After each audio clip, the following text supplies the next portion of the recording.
అపోస్తుల కార్యముల గ్రంథము 1వ అధ్యాయము 8వ వచనాన్ని చూద్దాం. పరిశుద్ధాత్మ మీ మీదికి వచ్చినప్పుడు మీరు శక్తి నొందెదరు గనుక మీరు యెరూషలేములోను యూదయ సమరయ దేశముల యందంతటను భూదిగంతముల వరకును నాకు సాక్షులై ఉందురని వారితో చెప్పెను. ఈరోజు క్రైస్తవ్యం అనేటువంటిది నేను క్రిస్టియన్ అని చెప్పుకోవాల్సి వస్తూ ఉంది. కారణం, మనం చెప్పేదాకా ఎదుటి వాళ్ళకి వీరు క్రైస్తవులని తెలియటల్లా. మొట్టమొదట క్రైస్తవుల పేరు పెట్టుకోలేదు, మేము క్రైస్తవులమే అని. క్రీస్తుని అనుసరించేవారు వారి శ్రద్ధ, భక్తి, క్రియలు, వారి జీవిత విధానంలో వారు అనుసరించేటువంటి విధి విధానాలను గమనించిన వారు మందిరానికి వస్తూ ఉన్నప్పుడు, వెళుతూ ఉన్నప్పుడు, వారి సమాజంలో ఉన్నప్పుడు వారి వైఖరి గమనించి వారికి పెట్టారు వీరు క్రైస్తవులు అని. అంతియోకయలో ఉన్నటువంటి వారికి మొట్టమొదట క్రైస్తవులని పేరు పెట్టారు. ప్రియులారా, ఈరోజు మనకున్నటువంటి క్రిస్టియానిటీ ఎలా ఉంటూ ఉందంటే, వైరింగ్ చేస్తూ ఉన్నాం, కావలసిన ట్యూబ్ లైట్స్ అన్నీ పెడతా ఉన్నాం, చక్కగా స్విచ్ బోర్డు కూడా ఉంటా ఉంది, వైర్ ఉంది, స్విచ్ బోర్డు ఉంది, ట్యూబ్ లైట్ ఉంది, కానీ వెలుతురు రావటంలా. స్విచ్ చేస్తున్నాం కానీ వైర్కి బోర్డుకి కనెక్షన్ లేదు.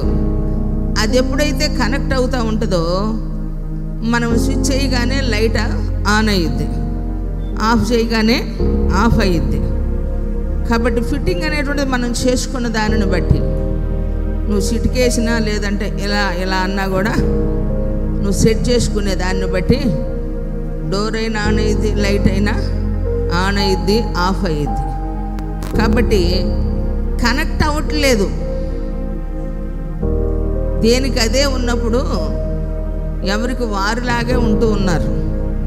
యేసుక్రీస్తు పిల్లలు అని పిలువబడాలి, వీరు క్రైస్తవులు అని గుర్తింపు సమాజం నేను గుర్తించాలి అని అంటే, దేవుని సన్నిధిలో ఉన్నటువంటి మీరు దేవునితో కనెక్ట్ అవ్వాల. ఈరోజు ఎప్పుడైతే దేవునితో మనం కనెక్ట్ అవుతూ ఉంటామో అప్పుడు ఆశీర్వాదకరమైనటువంటి జీవితాన్ని మనము అనుభవిస్తాం. క్రైస్తవుడు ఏ విధంగా ఉండాలి, క్రైస్తవుడు అయితే ఎలా ఉంటారు అనేటువంటి విధానం ఈ బైబిల్ గ్రంథంలో చాలా స్పష్టంగా ఉంది. క్రైస్తవులు ఏ విధమైనటువంటి అభివృద్ధిలో ఉంటారు. మరి ఈరోజు క్రైస్తవ్యాన్ని కలిగిన మన జీవితంలో అభివృద్ధి కాకుండా దిగజారిపోతూ ఉన్నటువంటి మన జీవితంలో పరిపూర్ణమైన ఆశీర్వాదము చూడలేకపోవటానికి కారణం ఏంటంటే, నువ్వు విశ్వాసిగా ఉన్నంత వరకు యూజ్ ఉండదు అంటున్నాడు దైవజనుడు.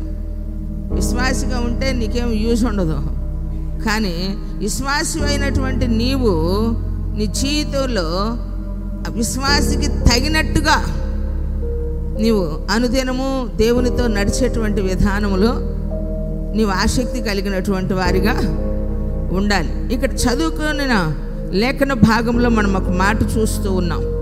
యేసు ప్రభు వారు ఆరోహణమైన తర్వాత ఆయన వెళ్ళేటప్పుడు ఒక మాట చెప్పారు, మరలా నేను అవరోహణమై వస్తాను, అయితే మీరు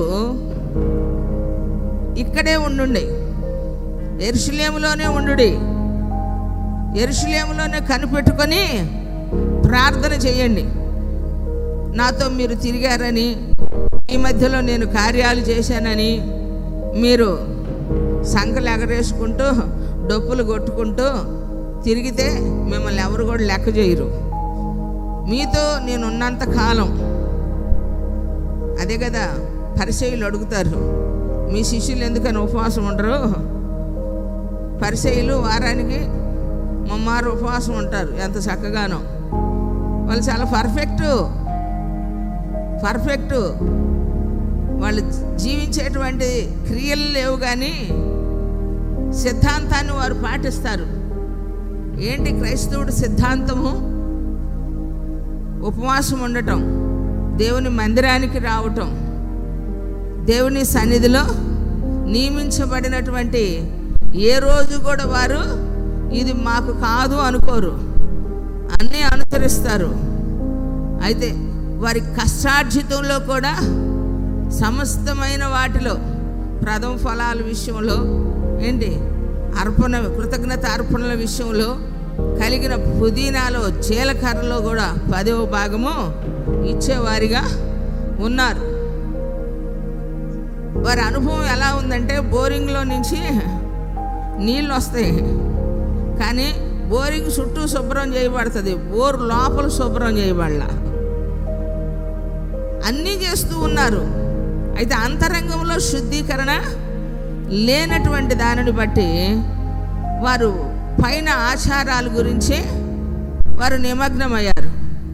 మీరు అనుకోవచ్చు, దేవుడు అంతరంగాన్ని చూస్తాడు, పై రూపాన్ని చూడడు. నిజమే, పై రూపాన్ని దేవుడు చూడడు, అంతరంగాన్ని చూస్తాడు ప్రియులారా. అయితే మరి యేసుప్రభు వారు ఆ మాట ఎందుకు వాడారు? పరిసయ్యులు శాస్త్రుల నీతి కంటే మీ నీతి అధికము కాని ఎడల పరలోక రాజ్యంలో ప్రవేశించరు. హల్లెలూయా. పరలోక రాజ్యంలో ప్రవేశించాలంటే పరిసయ్యులు శాస్త్రుల నీతి అది, దానికంటే మన నీతి ఇంకా అధికం కావాలి. మరి ఆదిలోనే మనం పడిపోతే ఇంకా అంతానికి ఎక్కడ వెళ్తామండి? స్టార్టింగ్లోనే మనం సరిలేనటువంటి వారిగా ఉంటే చివరిదాకా మన పైన సాగటం లేదు. కాబట్టి దేవుని సన్నిధిలో ఉన్నటువంటి మన జీవితంలో ఇది చేస్తూ దానిని కూడా కలిగి ఉండాలి. పై రూపాన్ని బట్టి, అంతరంగాన్ని బట్టి, అన్ని విషయాల్లో నీవు దేవుని మందిరానికి పోవునప్పుడు జ్ఞాని అయిన సొలొమోను చెప్పిన మాట 5వ అధ్యాయం 1వ వచనంలో ఏమనుంది ప్రియులారా?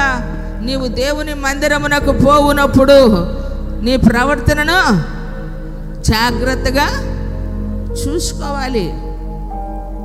క్రైస్తవులకి సువార్త చెప్పి మాటలు ఎక్కువైపోయినాయి.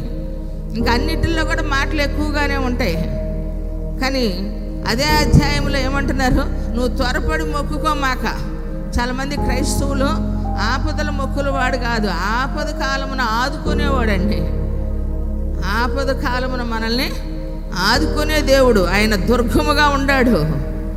దేవుని సన్నిధిలో మనకు గొప్ప దుర్గం ఆయన. అయితే దేవుని సన్నిధిలో మనము మొక్కుబడులు చేసుకుంటాం. ఆ మొక్కుబడి తీరిన తర్వాత, అనుకున్నది జరిగిన తర్వాత మనం చేసిన మొక్కుబడి మర్చిపోతాం. అందుకనే జ్ఞానంతో చెప్పాడు ఏమిటంటే, మీరు త్వరపడి దానిని చెల్లించుము. నీవు మ్రొక్కుకొని చెల్లింపకుండుట కంటే మ్రొక్కుకొని ఉండుటయే మేలు. చాలు, దేవునికి మహిమ కలుగును గాక. కనుక దేవుని సన్నిధిలో మనము భూమి మీద ఉన్నాం, దేవుడు ఆకాశమందు ఉన్నాడు. కనుక మన మాటలు ఏమై ఉండాలంటే కొద్దివిగా ఉండాలంట. కాబట్టి మన మాటలు కొద్దివిగా ఉండాలి. అవసరాన్ని బట్టే మనం నోరు తెరవాలి. అనవసరమైనటువంటి వాటి కొరకు మన నోరు తెరవకూడదు ప్రియులారా. ఎందుకంటే ఇవన్నీ మనకి ఇచ్చినటువంటి సూక్తులు, మన విజయానికి ఇవన్నీ మనకు ట్రైనింగ్ లాంటివి అన్నమాట. దేవుని సన్నిధిలో ఉన్నటువంటి మన జీవితంలో మనిషికి ఒక వ్యాయామం అనేటువంటిది ఎంత అవసరమో, ఒక క్రమం అనేటువంటిది, ఒక క్రమశిక్షణ అనేటువంటిది కూడా చాలా అవసరం. కాబట్టి దేవుని సన్నిధిలో ఉన్నటువంటి మన జీవితంలో అనవసరంగా మనం నోరు తెరవకూడదు.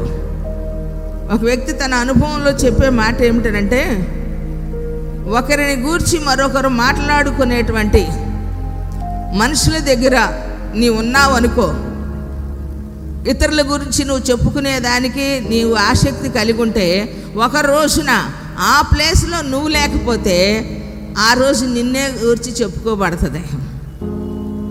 కాబట్టి దేవుని సన్నిధిలో మీరు ఆ విధమైనటువంటి విషయాల్లో చోటు ఇవ్వద్దు అని చెప్పి అనుభవశాలి మాట్లాడుతూ ఉన్న మాట అర్థమైందా? ఎందుకంటే నలుగురు గురించి మనం మాట్లాడుకుంటూ ఉంటాం. ఈ నలుగురిలో ఒకరోజు ఒకరు లేనప్పుడు మాట్లాడుకునే అలవాటు ఉంది కాబట్టి ఆ లేని వ్యక్తిని గురించి ఆ రోజు మాట్లాడుకుంటారు. దానివల్ల ప్రయోజనం ఉందా? యూజ్ ఏమిటి? ఉపయోగం ఏమిటి? కనుక దేవుని సన్నిధిలో ఉన్నటువంటి మన జీవితంలో ప్రియులారా, మన మాటలు తక్కువగా ఉండాలి, చేతలు ఎక్కువగా ఉండాలి.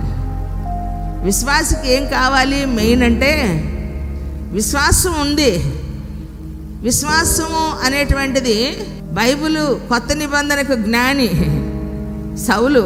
పౌలుగా మార్చబడిన వ్యక్తి చెప్పిన మాట ఏమిటంటే, ఒకరికి విశ్వాసము మరొకరికి క్రియలు ఉంటే కుదరదు. విశ్వాసం ఎవరికి ఉంటే వారికి క్రియలు ఉండాలి. విశ్వాసం అనేటువంటిది క్రియలతో కూడినదై ఉండాలి. దేవునికి మహిమ కలుగునుగాక.